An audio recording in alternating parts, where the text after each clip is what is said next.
बच्चे, ये allrounder classes है जो आपको सिखाती है अंग्रेजी। और वो अंग्रेजी जो सभी कंपटीशंस में अनिवार्य है ना बच्चे।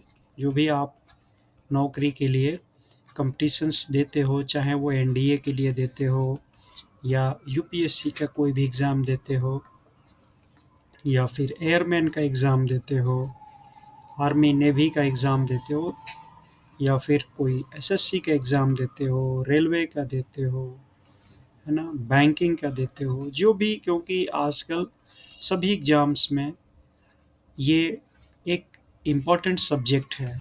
और बहुत सारे बच्चे जो गांव से होते हैं या जिनका हिंदी मीडियम होता है, उनको लगता है कि अंग्रेजी बहुत बहुत कठिन है। सभी भाषाओं से वो मैथ्स में अच्छा कर लेते हैं, इंग्लिश में जब बारी आती है तो बोलते हैं कि इंग्लिश नहीं होगा। क्यों नहीं होता, उसका रीज़न समझ सकते हो?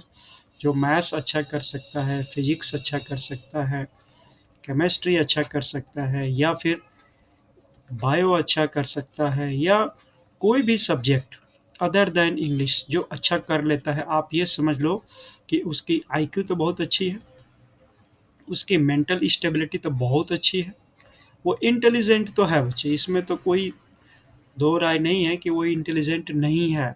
उसकी इंटेलिजेंसी लेवल बहुत हाई है। फिर वो इंग्लिश में कमज़ोर क्यों है? रीज़न क्या है बच्चे?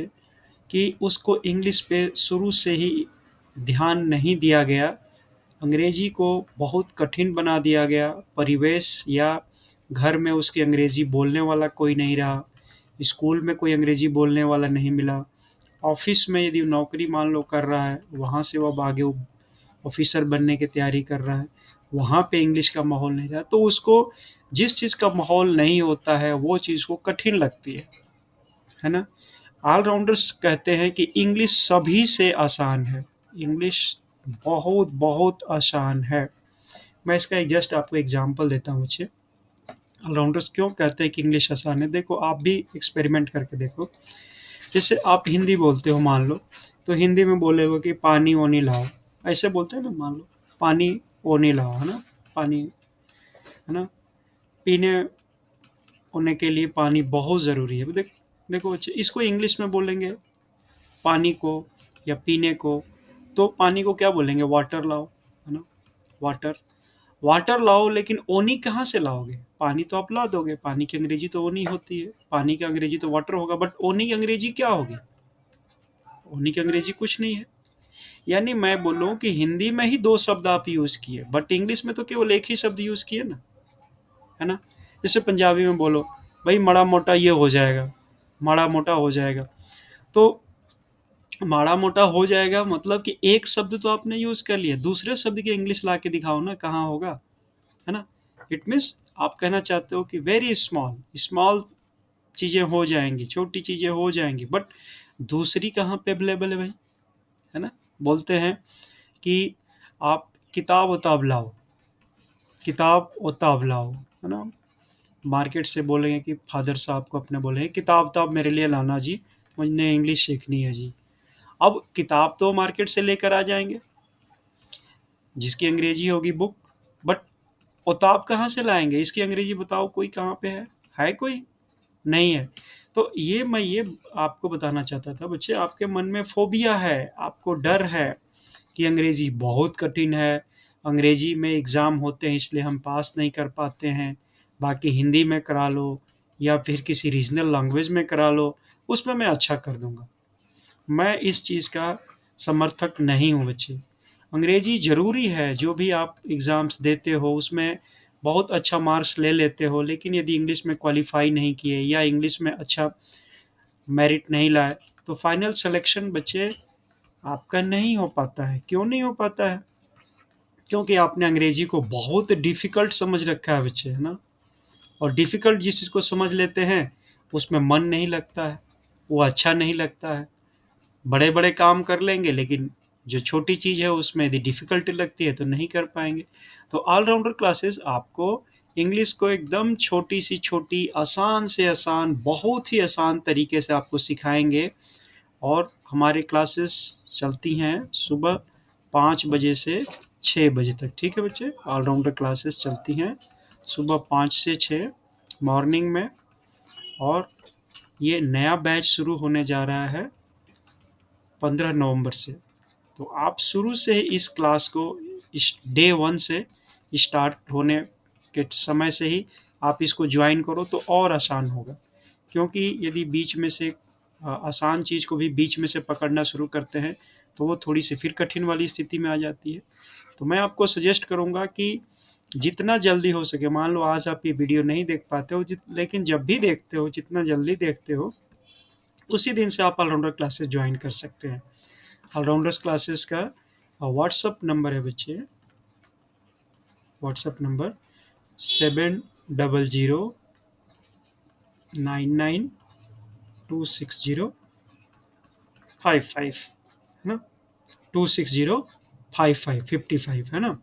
तो आप इस पे व्हाट्सअप करके आप पीछे के जो वीडियोस हैं वो भी आप देख सकते हैं, पता कर सकते हैं। कोई क्वेरीज होंगी, ऑलराउंडर्स ने ग्रुप बना रखे हैं, डाउट ग्रुप्स, तो उस ग्रुप में भी आप ऐड हो जाओगे और जो भी इंग्लिश के आपके डाउट्स होंगे, क्वेरीज होंगे, वो वहाँ पे आपको सॉल्व हो जाएंगे। फिर आप जल्दी ही आप अपने सारे सब्जेक्ट्स की तरह इंग्लिश को भी बहुत आसान समझने लग जाएंगे बच्चे। ठीक है, तो आप स्वयं भी ज्वाइन करो और आपके जो फ्रेंड्स हैं या जो आपके कुलीग्स हैं या जो आपके साथ में और स्टूडेंट्स पढ़ते हैं उनको भी ज्वाइन करा सकते हो। क्योंकि हम सिखाएंगे कॉम्पिटेटिव इंग्लिश, है ना। कॉम्पिटेटिव इंग्लिश का मतलब क्या होगा कि जो कॉम्पिटिशन्स में पूछे जाते हैं, चाहे वो मैंने आपको बताया एनडीए में, रेलवे में, एसएससी में, एयरमैन में, बैंकिंग में, डबल एओ के एग्ज़ाम में, एसएस के एग्ज़ाम में, किसी भी एग्ज़ाम में आपकी इंग्लिश बहुत बहुत ज़रूरी है। तो वो सारा कुछ हम आपको कॉम्पिटिटिव इंग्लिश कहते हैं और उस इंग्लिश को हम पढ़ाएंगे। आज आप व्हाट्सअप कर लो, पता कर लो, आपको हम क्लास सुबह से ज्वाइन कराने के लिए लिंक भी भेज देंगे। और जो भी वीडियो अवेलेबल होंगे, जो भी मटेरियल्स अवेलेबल होंगे, आप उसको अवेल करके आप अपने इंग्लिश को ईजिली इम्प्रूव कर सकते हैं बच्चे, है ना। और हम सिखाएंगे कहाँ से, माइनस से, जीरो से भी नहीं, बहुत शुरुआत से, माइनस लेवल से शुरू करेंगे। मतलब जीरो से भी नीचे आ जाओ वो माइनस होता है, और ऊपर से ऊपर लेके जाएंगे जहाँ तक आप सीख सकते हो, जहाँ तक आपको इच्छा होगी हम फुल कंप्लीट कराएंगे बच्चे। तो इनिशियली हमारा कोर्स होगा फाइनल, तो आप कितना भी सीखते जाओ, सीखने की कोई सीमा नहीं होगी, बट 3 महीने का कोर्स ये होगा बच्चे। 3 महीने में हम आपको कंपटीशंस लायक आपको हम बना देते हैं। बाकी और एडवांस सीखना चाहो तो एडवांस कोर्सेज भी हम और 3 महीने तक करके उसको सीख सकते हैं। तो मिनिमम तो 3 मंथ्स आप सीखो ही, क्योंकि छोटी चीज़ है, आसान चीज़ है, बट इसमें रेगुलर रहने की बहुत ज़रूरत है। रेगुलर मतलब जैसे देखते हैं ना, कछुआ का मिसाल क्या कहते हैं, वो रेगुलर रहा, उसके पैरों में इतनी ताकत नहीं है कि वो खरगोश की तरह दौड़ सकता है, लेकिन उसने क्या किया, उसने किया कि वो लगातार चलता रहा, लगातार चलता रहा, भले ही धीरे धीरे चलता रहा, है ना। लेकिन आप देखो, इतिहास गवाह है, किसकी जीत हुई, क्या खरगोश की जीत हुई, खरगोश जीता हो। जिस कछुआ और खरगोश की हम कहानी सुनते हैं, क्या खरगोश जीता या कछुआ जीता। खरगोश तो तेज दौड़ सकता था, बहुत तेज भाग सकता था, लेकिन जीत किसकी होती है, जो लगातार, कंटिन्यूअस, इसको कहते हैं ना, slow and steady wins the race. ये रेस है ना बच्चे, कंपटीशन क्या है, रेस है। आपको सब कुछ आता है, लेकिन एक मार्क्स कम हो जाता है तो आप मेरिट से बाहर हो जाते हो, एक क्वेश्चन गलत हो जाता है मेरिट से बाहर हो जाते हो। तो आपने सब कुछ तो तैयार कर लिया, बट थोड़ी सी जहाँ पे आपको कछुए की तरह लगातार चलने की आदत थी, आप खरगोश की तरह चल के सो गए कि अब तो मेरी इंग्लिश इंप्रूव हो गई, अब तो मुझे सीखने की कोई ज़रूरत नहीं, मैं तो कंपटीशन क्रैक कर लूँगा, मैं तो पास हो जाऊँगा अच्छे मार्क्स से। बट कछुआ बनो बच्चे, B continuous, be hardworking, and continuity should be maintained till you achieve your aim, है ना। जब तक एम अचीव ना हो जाए तब तक पढ़ो, ऑलराउंडर्स आपको तब तक पढ़ाएंगे, है ना। एक बेसिक मेंटेन कर लो, एक स्टैंडर्ड मेंटेन कर लो, और उसके बाद से आप देखो कैसे आप कंप्लीट करते हो, अपने एम को कैसे प्राप्त करते हो ना। 26055 है ये, 7009926055, ये हमारा व्हाट्सअप नंबर है। आप इस पे व्हाट्सअप करके अपने क्वेरीज को, इंफॉर्मेशंस को जान सकते हो बच्चे। ठीक है, ओके, ऑल द बेस्ट।